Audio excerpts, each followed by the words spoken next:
Hey, how is it going, beautiful human beings of the internet? How are you guys? So in today's tutorial, this is part 2 of my series called Create a Recipe Manager app in Blazor Server. So this is part 2. If you haven't already seen part 1, just please make sure that you click somewhere on this video to go ahead and see part 1. Otherwise, you're in the right place. So today what we're going to be doing is create our recipe service and access the methods inside that service and show an actual table of all of our recipes. Not yet from the database, but we'll create some test ones in the service. So really quickly, as part of this tutorial, here is our 7 steps. Step 1, we'll clean up the project a little bit. We'll delete a few files. We'll clean it up, so we'll make it more like ours. We'll customize it. We'll personalize it for ourselves, for the purposes of this video tutorial. And then step 2, we'll add a brand new Razor component called recipes list, and this will be the recipes page. This will show the table with a list of recipes that we'll be creating, and then we'll add a basic Bootstrap table as part of steps 3, obviously, and then in step 4, we'll create the actual recipe service and interface, because yes, we'll work with dependency injection. So we'll create an interface and then implement that interface as part of the recipe service class. And then we'll create a test as part of step 5. We'll create a test list of recipes, obviously, because we're not working yet with the database as part of this tutorial. And then step 6, we'll access that list method as part of our brand new recipes list component. And then last but not least, step 7, we'll show the recipes inside the Bootstrap table. So without further ado, let's start with this tutorial. Okay, so here we are in our project as we left it last time, and step 1 of today's tutorial is to clean out the project. So if we expand the RecipeManager project and then we go to the shared folder, we should see the navmenu.razor Razor component, and we want to remove these 2 ones because we don't need them. Basically, this is a link to the counter, and then this is a link to the fetch data. So these are the 2 stub pages that Blazor creates for us when we create a new project. So I'm just going to go ahead and remove them because this creates a bit of noise in our project and we don't want that. Okay. Then we can go ahead and just straight up delete this folder. This has got the weather forecast model as well as the weather forecast service. And as we don't need them as part of this project, I'm just going to go ahead and delete the entire folder. Following, what we need to do is remove the actual pages from the pages folder. So I'm just going to click on it, delete, then fetch data. So the counter as well as the fetch data, as we don't need them. The rest of them are just fine, so they can remain in our project. Then if we go into the startup class, last time, this is a very important point, and I'm glad that we've made this mistake. I've added the HTTP client to the startup class, thinking that we are going to be making use of the web API, of a web API. However, we're not, because this recipe manager is a Blazor Server project. We won't be needing an API to access our database because all of our logic is going to happen on the server side, so that's pretty secure. So I'm just going to go ahead and remove that. I'm going to leave it up to you to remove the package, although it's as simple as going in the dependencies, expanding the packages, and finding the actually there is no package for the HTTP client anymore. So the only thing that you need to uninstall is just this. So the system.net.http.json. Step 2. we need to add a new Razor component. So that's going to be done in the Pages folder in the RecipeManager project. So if you right click on the Pages and then add, and then a new Razor component, and then call this recipes list.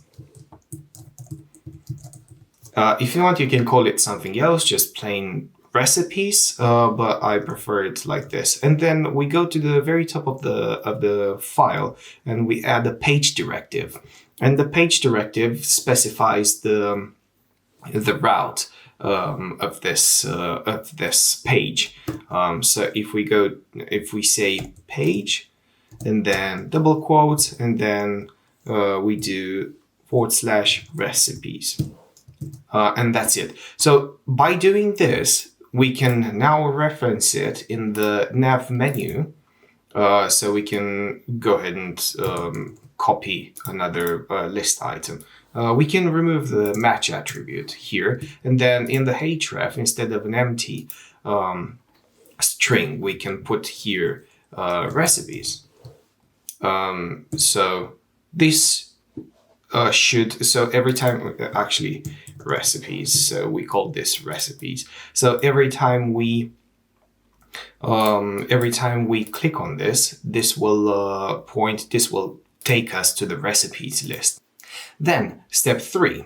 As we've added this menu item here, then we can close out of this page, and then we are working solely in the recipes list page. So as part of step 3, we need to add a basic Bootstrap table. So if I go to the Bootstrap official documentation, what we need to do is add a new table like this one. But I want to look for the stripped table, which is this one. So I'm just going to go ahead and shamelessly copy it. Oh, by the way, just add a space in here so we can make the so-called the heading of the page, the title of the page more, readable. Okay, so this is our table. So if I save this, actually, I'm just going to replace the fourth column value with a number, because the add sign, the add symbol in Blazor, in a Razor page, signifies a piece of code, a piece of server-side code. So I replaced that. And then if we expand the package manager console, okay, so that's a good example. If for those of you guys who don't have that, so I'm just going to type in package manager console. So click on it. Then then stick it in there, and then what we need to do now is type in .NET watch run. So this will start our application, will open up the browser, and we will be able to see in real time our application. So the .NET run just runs the application, and then the watch command in front of the run, run function, is just going to make a change to the application. So it will refresh the UI as soon as we are making a change. So for instance, if I go in the nav menu and I change the title, the brand navbar item. So see, it says RecipeManager all in one word. However, if I put a space here and then I save, this will hot reload the page, and it will re-render this particular title. So if we wait a few seconds until it refreshes, there you go. So it refreshed the UI, which is really cool. Okay, so as you can see, we've got our table in the recipes, on the recipes page. We've clicked on this, and then it took us to the /recipes page, which is kind of cool. Okay. Still, as part of step 3, what we need to do is actually define our columns. So I'm just going to collapse this so we can have more space. And this is okay, but then, so actually, if we open up the data access models and then the recipe model, let's see what we actually need. So we need an ID, which the hash sign should be enough. And then we need a title, and then we need a description, then a date created, and we can have a space in this, and then we need the date updated. Okay, so this should suffice for our table. But then in here we can remove the rest of the rows because this is just an example table from Bootstrap. As a test, we can do here burger, and then here we can have burger description. And then in here the date created is what date is it today? 1st of September. I'm just gonna put 09 2001, and then the date updated is still today, or better yet, say 10 o'clock a.m. and then here 11:32 a.m. Okay. So let's see how this looks. So this still refreshes. We don't need the Bootstrap documentation for the time being.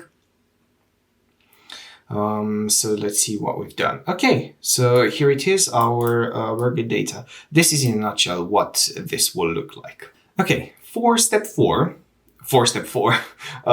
so we need to add a recipe service, obviously with an interface. And as part of that service, we'll have our CRUD operation. So whenever you hear of CRUD methods that are specific to APIs, that means create, read, update, and delete. These are the four most famous methods for an API.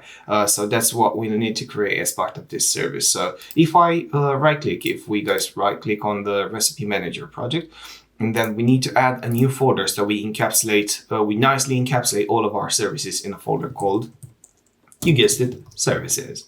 And then as part of this folder, let's first add an interface because we want to be able to work with that services, with that recipe service class using dependency injection. So, okay, I'm going to add a new class. Actually, that's going to be an interface, and we're going to preface the name of the recipe service with an I standing for interface. So, RecipeManager. Recipe service. And then hit enter. Cool. Let's make this public so it's accessible from throughout the project. And then as part of this, we'll have a few methods. So the first one will be a create method, and then the next one will be a read method, which stands for get. So we get one item, and then list. So we get a list of all the items, followed by CR, so read, update, and then delete. Okay, so the first one, the create, we'll have to make it like this. So recipe, and then we'll import the models. So this. Okay, so this returns a recipe, and then call it create, and then this takes in a recipe model. Cool, so this returns a recipe, because we want to return that back. Whether or not we want to do something with it, we'll decide that later. But this will definitely take a recipe model because we'll complete that form on the details page, on the creation page. So we'll pass that into the service, and then we'll call the create method, passing that recipe model in. So whenever we're finished with it, we can either return it and do something with it, or just navigate to the list page or to the details page. Okay. And then the next one on the list is get. So that will return, obviously it will return a recipe again. We'll call it get, and then this will take in an ID. This is the recipe ID, obviously. So ideally, this will be called from the list page. Passing in the ID, sorry, not from the list page, from the details page. When you load the details page, we'll pass in an ID to this method. You'll see how that works in the next video. Okay, and then the list page, the list method, which we'll be working on, we'll be working with as part of this tutorial. This will return a list of recipes. And we'll call it list, and it won't take in any, recipe, and then update. This will return a recipe model again. We'll call it update, and it will take in a recipe model. And then the delete, it won't return anything, so we'll just put void delete, and all we'll need to pass into this method to delete a record is the actual identifier. Okay, so let's just remove the comments because we don't need them anymore. Those were just to guide us. So now we will create the actual implementation of the recipe service. Okay, so we'll create a new class. We'll call it recipe service, and then we'll make it inherit from the iRecipe service interface. So as you can see, I've got an error message here saying it doesn't implement all these functions that we've created. So what I'll do is press on the interface name, and then I'll press Control dot to open up this IntelliSense window, and then I'll do implement interface. So it will implement all the functions with obviously with an exception thrown so that we don't forget about them. So the function that we're going to be working with today is list. Okay, following, what we'll need to do, still as part of step 4, is to configure our brand new service for dependency injection in the startup class. So if we open up startup class under the RecipeManager project, we'll need to go in the function configure services, and we'll at the bottom of it, we'll do services dot add scoped, or add singleton. So in here we'll do recipe service, and then we'll have to import it by pressing Control dot and enter. So this is the interface, and then the implementation. So as you can see, T service and then T implementation. So this is the service, the interface, the definition of our service, and then the implementation is just recipe service. Okay.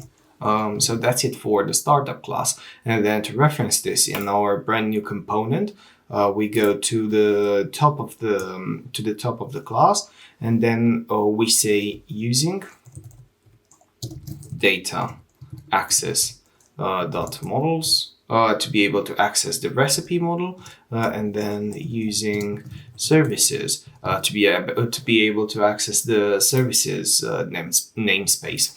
And then we'll inject the actual interface by doing this inject, add inject, so the add inject directive, iRecipe service, then we'll call it recipe service. That's it. So so at this point, whenever we load the page, this recipe service will get injected onto the component, and we'll be able to access the methods. It will be injected and defined already, this recipe service. So the only thing that we'll need to do is just plain old use it.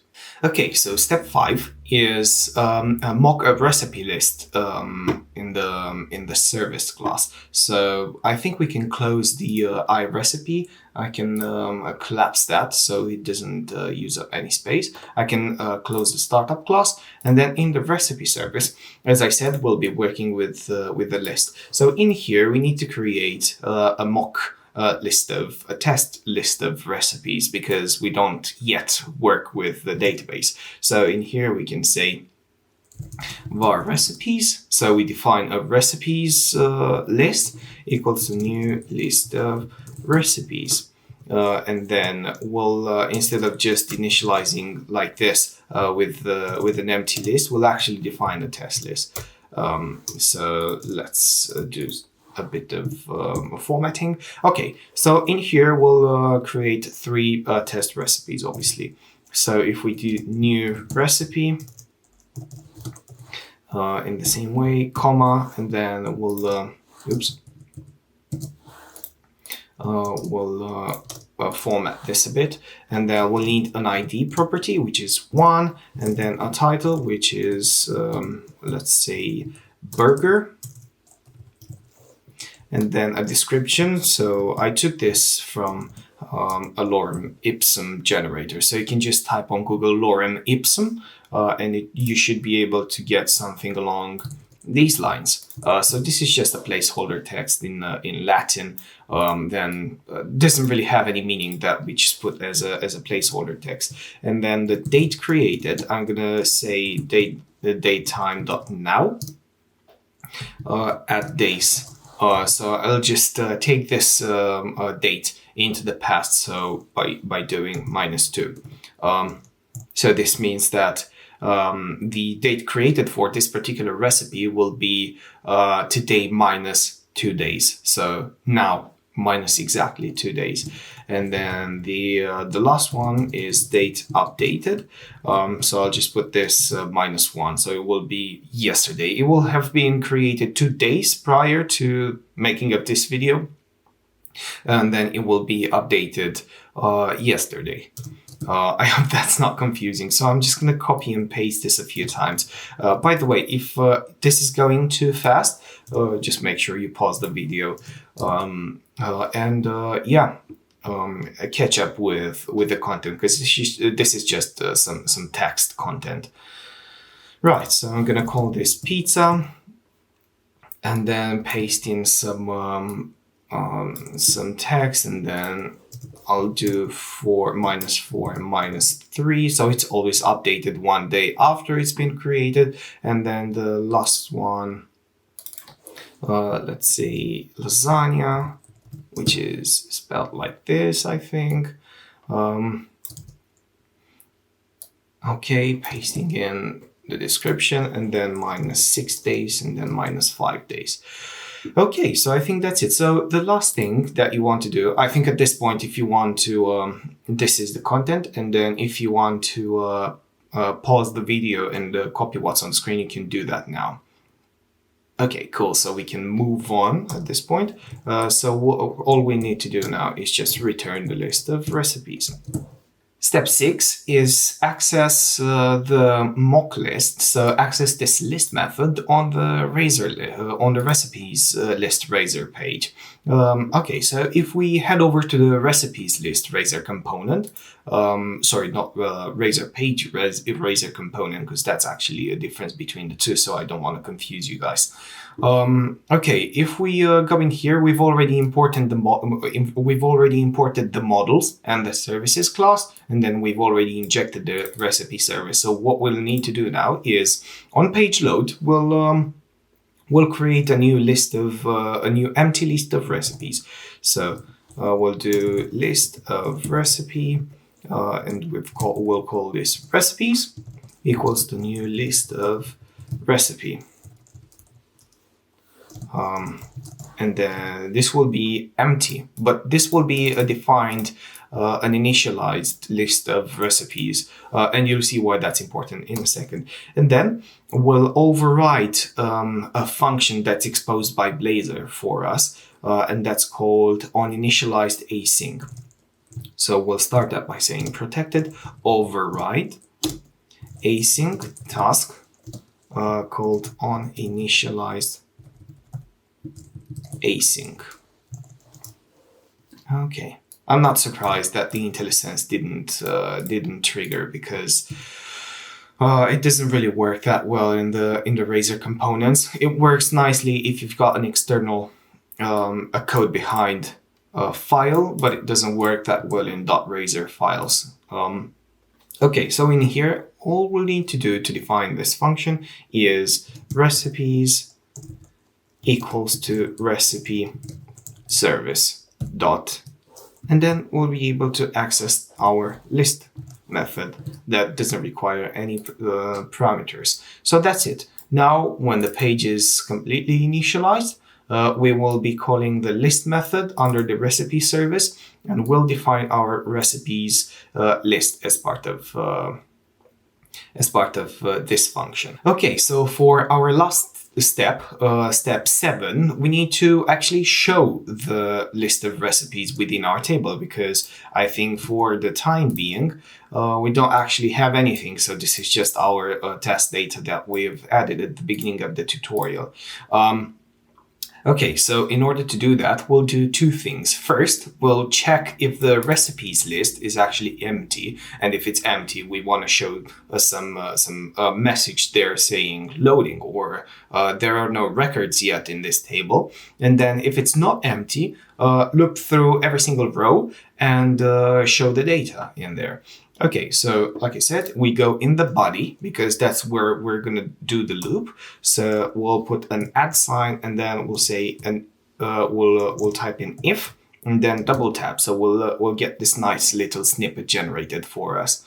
We'll go ahead and leave this as where it is, and then we'll check here if the recipes, recipes dot any. So if there are no recipes, so if there isn't any recipe in the list, then we'll add a new row like this to say, and T heading, okay, with the scope of row, and the call span of 5, because we've got 5 columns, so it stretches across our entire table, to say no recipes available. Let's test this real quick. So if we comment this out, I've done this by selecting the chunk that I want to comment and then pressing Ctrl, K, and C. So this comments out the block of code. Okay, so I'm just going to go ahead and in the recipes class and comment out using the same command. Comment out this, inside the list, comment out the content, so the actual recipes. So this will basically be an empty list of recipes. So if we, oops, that was funny. Okay, so this is actually supposed to show that record. So if there are no recipes in the list, then show this. So this should be an empty string at this point. I'll see why this is not working.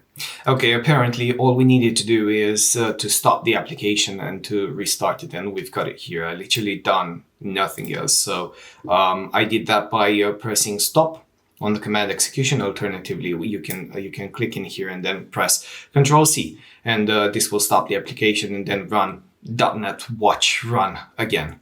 So that's how we ended up with no recipes available. So now we can obviously uncomment these because there is a reason why we added them. So we tested that this works actually, and then the next thing we need to do is add an else block. So again, else, double tab, and then uncomment this, cut it, and paste it in the else block, because we only want to show rows if there are recipes available, so we don't get any nasty errors. Okay, so in here, inside the else block, we'll do a for each loop. So we'll say for each of our recipe, inside our recipes, show a row, so display a row. Yep, the formatting actually works. Okay, so instead of 1, we actually want to say recipe.id. So that's how we actually access. The add sign is very important because we're nesting Razor syntax inside HTML. So if you add an add sign, it will actually know that this is server-side code. This is Razor code. So okay, Razor syntax. So recipe ID, and instead of burger, we want to do the title. The IntelliSense is not really on point, but it gets the job done, especially if you know what the properties are. Okay, and then description. And we're actually going to limit this to, say, 50 characters. So that's how we limit it. Using the substring function that takes in a parameter, so the start, and then the end is 50 characters. So we'll add a space and then 3 dots to signify the fact that there is actually more content to this.